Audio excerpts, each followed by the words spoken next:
जब बसंत को हरियाली की पहचान माना जाता है, जब पहाड़ों में धूप की गर्माहट उम्मीदों को नया जीवन देती है, तब हिमाचल की वादियों में अप्रैल के महीने में भी सर्द हवाओं की चुभन लोगों को चौंका देती है।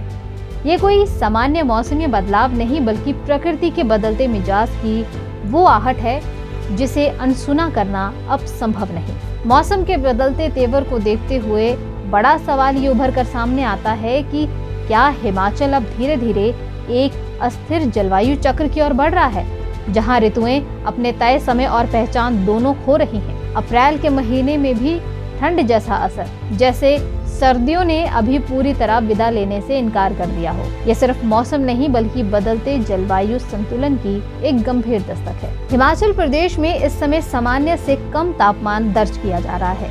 ऊंचाई वाले इलाकों में ठंडी हवाएं, कभी कभी हल्की बर्फबारी और निचले क्षेत्रों में भी सर्द हवाओं का असर साफ महसूस किया जा रहा है। अप्रैल, जो आमतौर पर गर्मी की शुरुआत का महीना माना जाता है, इस बार सर्दियों की झलक दिखा रहा है। मौसम विशेषज्ञों के अनुसार ये बदलाव केवल एक स्थानीय घटना नहीं है, बल्कि व्यापक जलवायु परिवर्तन का हिस्सा है। ग्लोबल वार्मिंग के कारण मौसम चक्र अनियमित हो रहे हैं। कहीं असामान्य बारिश, कहीं बर्फबारी, तो कहीं तापमान में अचानक गिरावट। हिमाचल जैसे पहाड़ी राज्यों के लिए ये स्थिति और भी चुनौतीपूर्ण है। यहाँ की अर्थव्यवस्था, कृषि, बागवानी और पर्यटन पूरी तरह मौसम पर निर्भर है।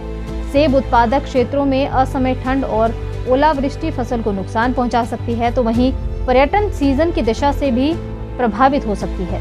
ग्रामीण इलाकों में लोग अब भी गर्म कपड़ों का सहारा ले रहे हैं। सुबह और शाम की ठंड ने जनजीवन को प्रभावित किया है। छोटे व्यापारी और किसान मौसम के इस असमंजस से चिंतित हैं कि इससे फसलों की समय पर पकने की प्रक्रिया बाधित हो रही है।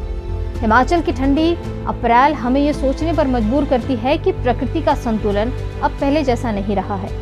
अगर समय रहते जलवायु परिवर्तन को गंभीरता से नहीं लिया गया, तो आने वाले वर्षों में ऐसे असामान्य मौसम सामान्य बन सकते हैं।